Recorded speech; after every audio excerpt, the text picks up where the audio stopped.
You're eating well, moving your body, getting sleep. So why isn't your body responding? That weight that won't budge, the mood swings, the 3 p.m. crash. You know what I'm talking about?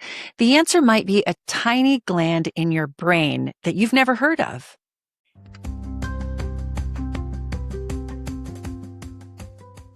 Hi, everyone. It's Natalie Tysdal. Welcome to the podcast today. I'm really glad you are here for a great conversation. We're talking about the hypothalamus. It's a tiny gland in your brain that's running the entire show, your hormones, your metabolism, even your sleep and stress responses. If you're in the middle of perimenopause or menopause and things feel out of balance, as they often do, maybe hot flashes, cravings, or even total exhaustion, this conversation is for you today. You're going to walk away understanding how your body is actually trying to protect you, why so much advice out there doesn't go deep enough, and what you can do to start feeling better. My guest is Deborah Maragopoulos, a family nurse practitioner known as the Hormone Queen.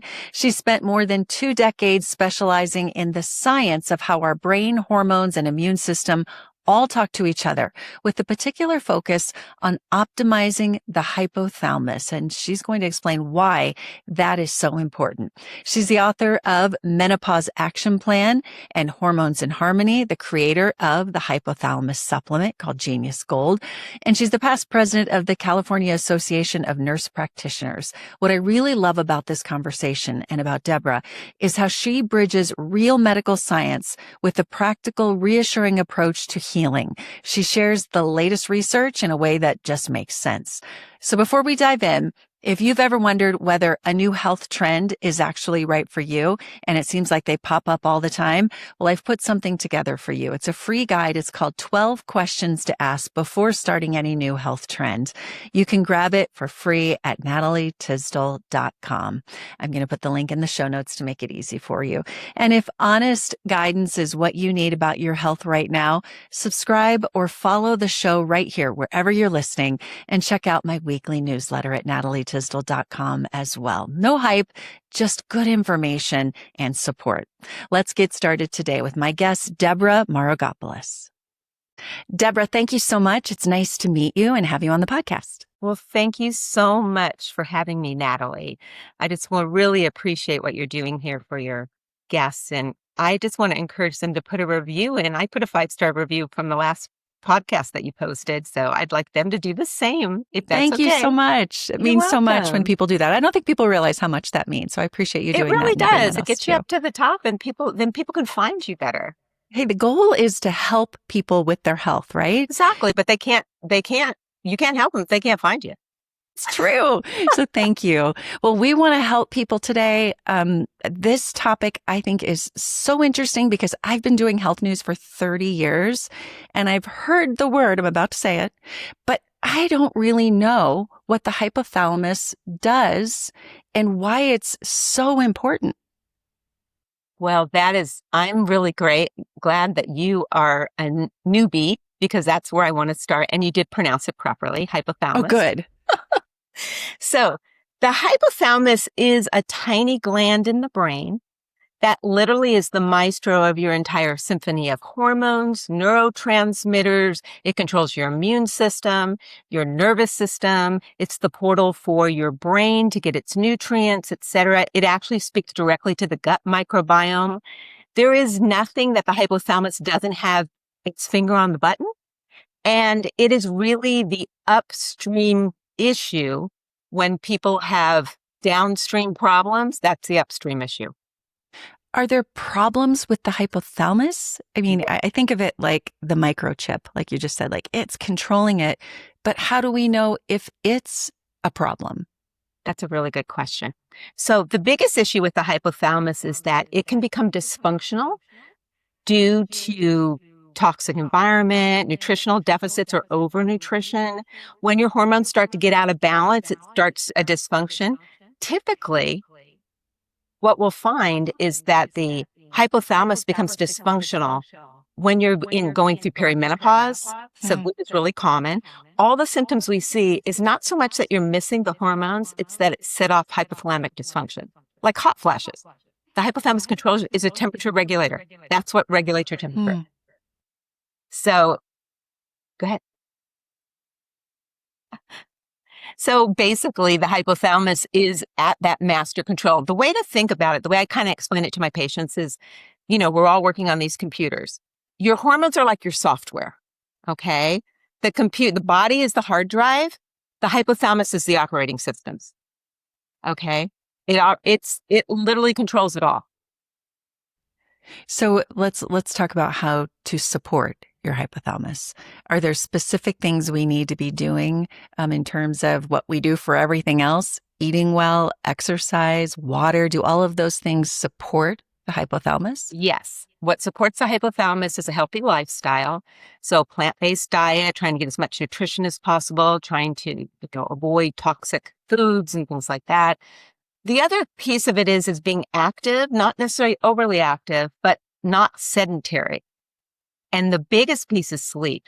Missing sleep really creates a hypothalamic dysfunction. You can't always control what's going on with your hormones, although I have found when I support my patients' hypothalamus that we get their hormones in way better balance without hormonal replacement therapy. So I also developed a nutraceutical for that purpose because it's hard to get all the nutrition that you need from your diet alone. So that has been a big, big help. Another piece is mindset. And so when you believe that you're not going to heal, it really does affect the way your hypothalamus functions. And we really haven't known much about the hypothalamus except for the last maybe 10 years. How you do a Google search on your, things you're interested in? Well, I've been Google searching the hypothalamus for at least 10 years, gotten nothing but the last few years since the pandemic. There's tons of research on the hypothalamus. In fact, the GLP-1s, that's one of the starting points to the hypothalamus. It pushes one of the hypothalamic buttons, one of many. So the GLP-1, let's dig into, there's several things that you just mentioned I want to dig into. The GLP-1s are fascinating. I've done several episodes for anyone listening who wants to go back and learn more about it. But what we know, and I'm sure you'll be able to say even more, what we know is that it changes certain things, not just in your hunger and all of that, but the brain. So how is it affecting the hypothalamus? Well, it's not the brain, it's the hypothalamus. Okay. So let me give that. you an anatomical point of where the hypothalamus is. So if you put your finger right where your third eye is and go straight into your brain, it's sitting right above the brainstem. It is not protected by the blood-brain barrier. So it's receiving everything that you're eating, everything you're exposed to, every infection. So it's constantly in communication with whatever's going on in the body. It also communicates directly through 4 out of 5 of your senses: optic nerve, your hearing, your sense of taste. Literally, the hypothalamus knows what you're eating before your gut does because it gets the messages from the nerves from your tongue. So it knows that this is a fatty meal, this is a sugary meal. It's already sending messages down to the gallbladder. You're going to need to release some bile. It's already sending messages down to the pancreas. We're going to need some insulin, all before it's even reached the gut. So it's constantly aware of everything that's going on around you. So the GLP-1s, the receptors, the hypothalamus is full of them, just like the gut is. And it basically helps the hypothalamus know what's happening in terms of glucose metabolism in the lower body. It's a communication network. So think of the hypothalamus as like the CEO or the boss of a company. If you don't have communication with all the workers, the business isn't running. And that's what the hypothalamus is constantly doing, literally communicating with everything that's going on in the body. So the hypothalamus is where your hunger and satiety is. It's not your stomach. Yes, the sense of fullness makes you feel like you're satiated, but it's your hypothalamus that actually is saying whether you're really satiated or not. And if you override those GLP-1 receptors, you can actually put your body into the point where your hypothalamus is saying, I'm never not hungry. I am always starving, no matter how much you eat. And we see that a lot with the leptin resistance. You've heard of the leptin, the hormone that's actually produced by the fat cell that just tells the hypothalamus, okay, we're full enough, or we need to store a little bit more for energy later. The hypothalamus can become resistant to leptin. It can become resistant to GLP-1. It can become resistant to insulin. And resistance always occurs when there's too much of something. So am I hearing saying that it's okay, the GLPs, and now, of course, the GLP-2s and 3s, and we're advancing And the through this. GIPs. Yeah, yeah. And all of the peptides that we're hearing so much about. Is it damaging, or is it the hypothalamus is just more aware of these things? So these synthetics that we're using to lose weight or to control diabetes, they're definitely working, but they're only pushing one button in the hypothalamic network of many, many, many buttons that control metabolism. So it's not the whole picture, which is why most people gain weight when they stop, because you never reset your hypothalamic weight set point. If you don't support your hypothalamus, you will not reset the weight set point, and you will gain the weight back. Okay. So you mentioned a few other things I want to dig into, sleep being a big one. I worked an overnight shift for 20 years. I didn't know day from night, and 4 or 5 hours here and there. I'm an extreme example, but for a lot of busy people, moms, working moms, they're sacrificing sleep to what they feel like is survive and have their families survive. How does the hypothalamus play into all of that?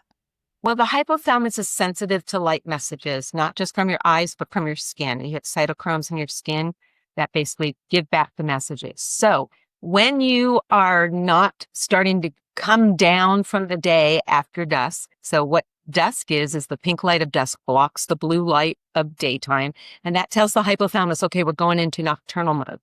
If you get on a screen, watch television, get on your tablet, that's blue light. And you're telling your hypothalamus the day didn't end, so it's not quite time for nocturnal mode. So do not turn on the melatonin. Don't signal the pineal gland to start melatonin production. So you get this delayed melatonin production, difficulty falling asleep, which will delay something called prolactin, which is a hormone that the hypothalamus produces and is released from the pituitary gland, which actually deepens your sleep and also get your immune system to clean house. You actually, basically get rid of everything that you've been exposed to. You will produce prolactin for 8 hours no matter what. So 3 hours after melatonin's produced, you got 8 hours of prolactin. If you're not producing melatonin soon enough, let's say you should be producing it by 9, you should be starting to produce prolactin by midnight, and you're done at 8 a.m. Let's say you don't produce enough melatonin till midnight. That means prolactin starts to produce at 3. You still have prolactin on board at 11 a.m. So you're the person who wakes up like a zombie. You need caffeine in the morning.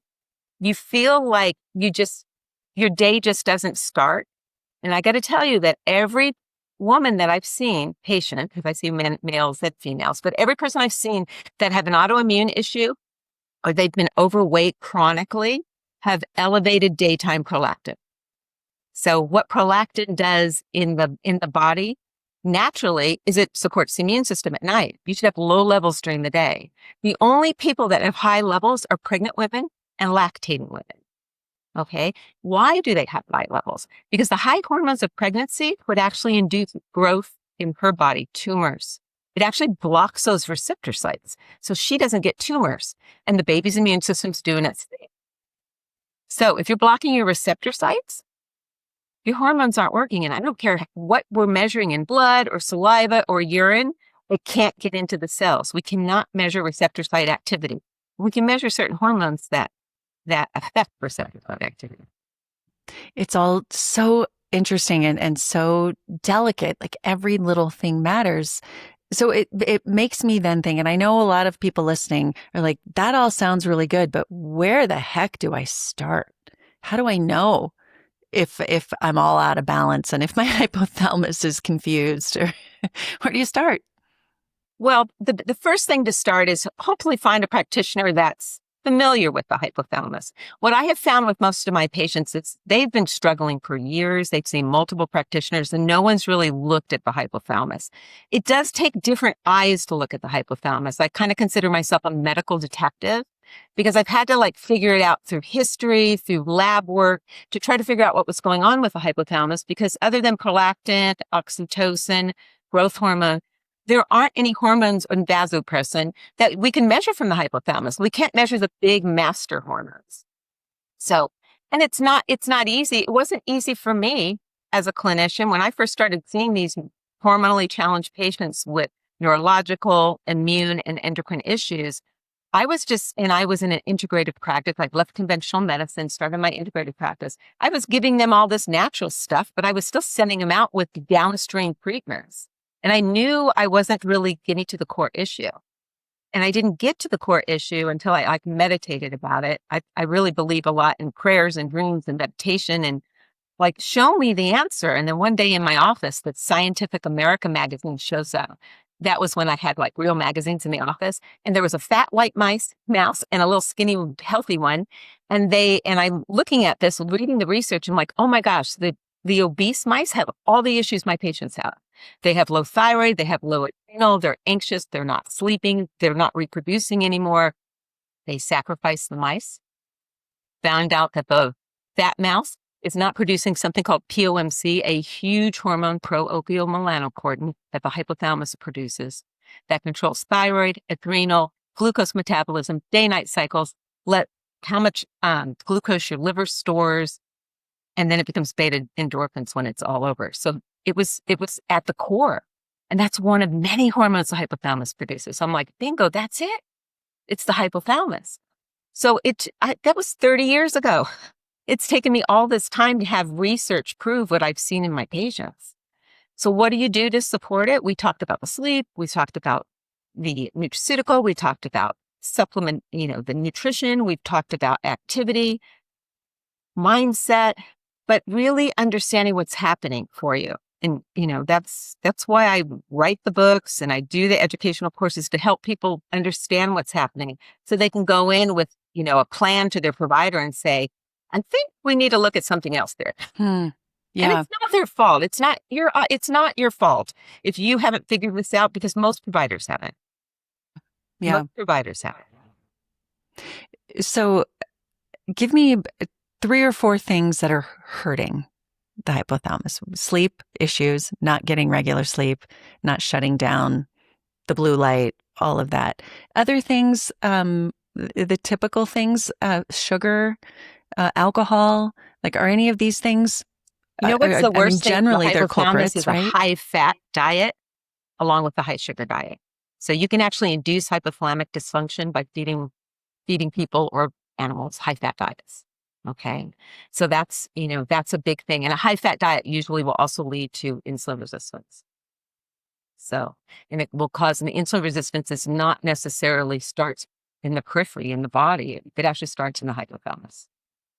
So that's a big piece. So diet is a huge piece. So avoiding the processed foods, the trans fats, eating healthier fats, making sure your diet's balanced with protein, complex carbohydrates, a lot of plants, and make sure that you're getting those healthy fats. That's just huge. It's also timing. A lot of people talk about intermittent fasting. What works best is circadian fasting. Stop eating after dark. If you stop eating after dark, your hypothalamus will go into nocturnal mode and do everything it needs to do to keep you healthy. If you're still eating after dark, it's going to be 3 hours or so after that last meal before your hypothalamus can even settle down, because it's also orchestrating digestion and absorption and microbiome. Oh, it's busy. It's super busy. So it's like, okay, we got to shut this down and go into nocturnal mode. So when you eat makes a big difference. In fact, I just started this with my husband about a week and a half ago, just not eating after 5. And I got to tell you, I am sleeping much better. Yes. So you're eating dinner at 4, we call it dunch or dinner. This like the biggest We've meal always said is like late too, in the yes. afternoon. And then just make sure I have a really good breakfast and just stop eating after 5.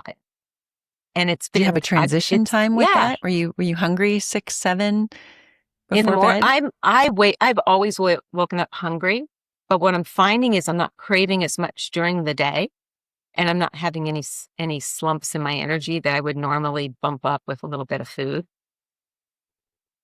You're kind of intermittent fasting. Just yes, a lot of people I call will it circadian fasting, and that's what the newest research shows. That intermittent fasting, where you're like not eating till 11 a.m., not good. You need to eat a breakfast. If you don't wake up hungry, you probably have a slight insulin resistance because you're eating late, so your body's still trying to figure that out. Because you're eating late, or a lot of people, who are overweight tend to eat most of their calories at dinner. And it's kind of an American thing. Dinner is the big meal. But we really should be eating our midday meal should be the biggest meal. Hmm. So So how many hours then are you recommending with this? If you stop at 5, then you're 15, 16 hours of letting your body digest. And that's kind of the you're intermittent fasting theory. everything. By the time you're gone to bed, you've digested what you need to. So you can go in complete nocturnal mode, get up in the morning and eat, you know, have your, warm drink or whatever you like, and then eat. And you'll probably want to have, another like mid breakfast, second breakfast, I call it, because the first is kind of light, and then there's a second, then you have that big meal in the late afternoon. May not work for everyone. Certainly doesn't work for my granddaughters. They need to eat, again, but it does. There's something to it. And like I said, there's been research. There was a research study about midlife women and how actually, it wasn't just women, it was men as well. And they were looking at their biological age, on their regular diets, and they challenged them all it was a year on this type of diet. And they all went down in their biological age. All their inflammatory markers went down. And I could tell I'm seeing a difference just after 10 days. Wow. Yeah. That's fascinating. I think that's something a lot of people could try. Give it a couple of weeks, try it, see if you're feeling see what better. happens. Yeah. Yeah, see what happens.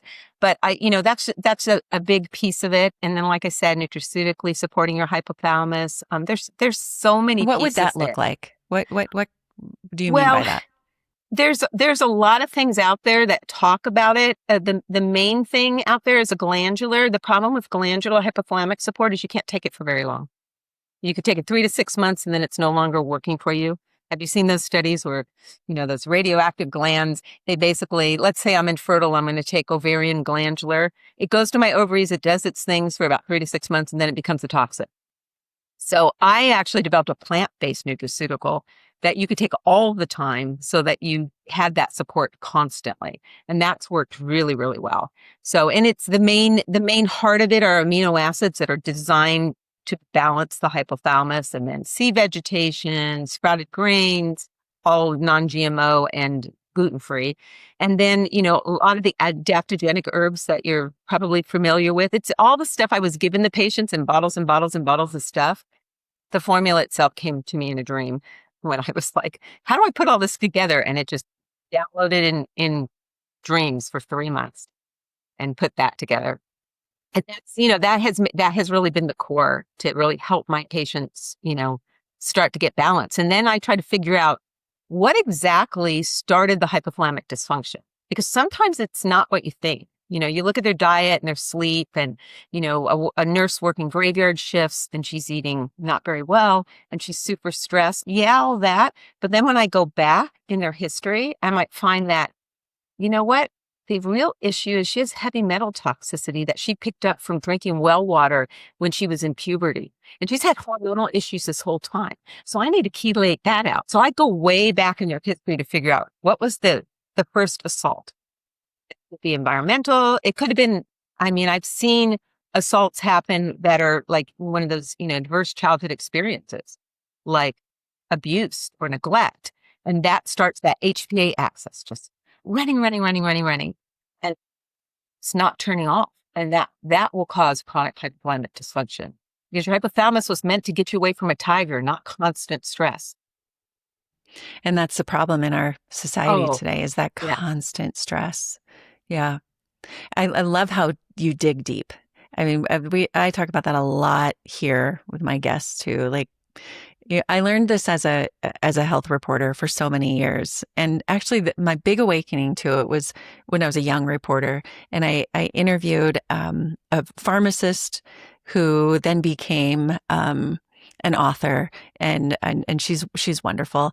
And what she found as a pharmacist was she was just giving out drugs, not giving it out. Of course, they were prescribed. Right. And one led to another. And it was this awakening of, we're just causing more problems instead of digging deep. And so as a reporter, those were the questions I would ask of doctors too. It's like, why are you giving that medication? What is it really doing? And so then interviewing people like you, it's like, no, let's dig a little deeper before we just give medications.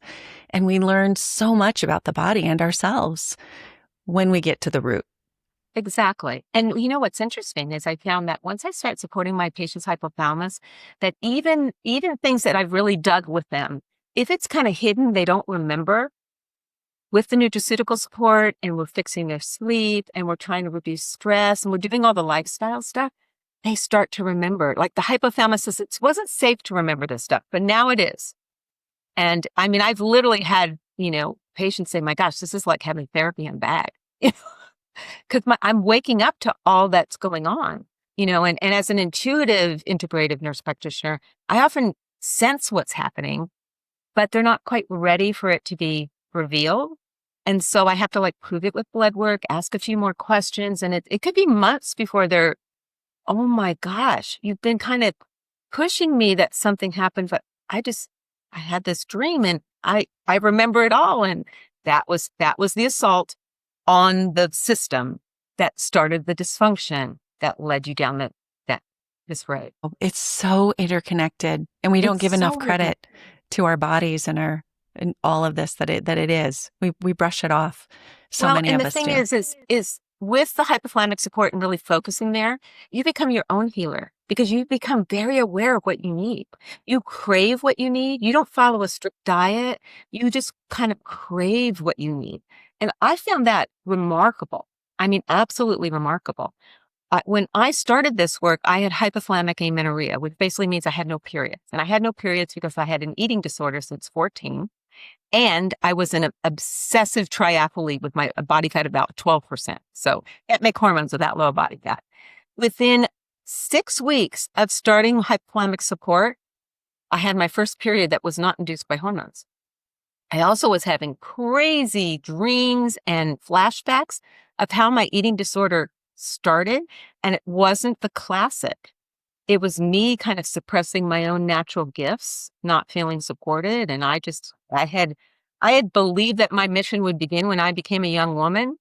And when I realized I was, and I didn't have any support, I shut that thing down, lost 20 pounds, period's gone, breast gone. It was such an all the psychology, all the hypnosis, everything I'd been through for 20 years, nothing hit it like my own awareness and waking it up. And then I changed my relationship with food. Well, one of the things that happened is I was a vegetarian going into this experiment. I say experiment. When I made my nutraceutical, I had about 50 patients join me and we all did it together. So I did it too. And I started craving like chocolate. My body obviously needed it. I just started listening to it. And maybe 6 months later, I was craving orange vegetables like it's going out of style. It was about the time of the fall equinox. Couldn't get enough yams, pumpkins. If it was orange, I needed it. Haven't had seasonal affective disorder since. I listen to it. It tells me exactly what it needs all the time. But it's almost like we need to be trained to listen to our bodies. Like it should be simple. But we have so much we need crap to be trained out there, because though. we have a lot of, mindset that we can't do this. Blocking it, don't we? Mm-hmm. This is what I believe. We all have these abilities. We all have these intuitive, innate gifts. It's kind of like singing. We can all sing happy birthday. We just don't all have great voices. So some of us are, operatic, right? We have beautiful voices, but we can all sing. We can learn to sing better though. And if you're in a choir, say you're at a big choir and you're an average singer and next to you is a really good singer. She's beautiful. And the other person is totally out of tune. So you kind of listen to the one that's better. So you match her. You learn through being around people who are more balanced. I have patients come in and say, I'm here for just a checkup. I'm like, you don't need a new pap smear. Like, what's going on? Why are you here? Well, if I just sit in your energy, I feel better for 6 months. There's something about resonance. And so when I have a woman like really start to heal her hypothalamus, it resonates in her significant other, her children, the people around her. Everybody starts. Now she's also publicly controlling, mealtime planning and when we're turning the lights off. And so all her good habits are flowing over to the rest of the family. But there's something about her energetically that's shifting. And it's beautiful. And that's why I love working with women. Yeah, that's fascinating. Well, I appreciate your time in educating me and everyone listening on this topic. And I encourage anyone listening to ask the questions to find. I know that you work with people remotely, right? So I do. And I have something special for your audience. Oh, great. So you asked me, so how do they start? Well, I created something called the Hypothalamus Reset Bundle. And what it is, it's got two parts to it.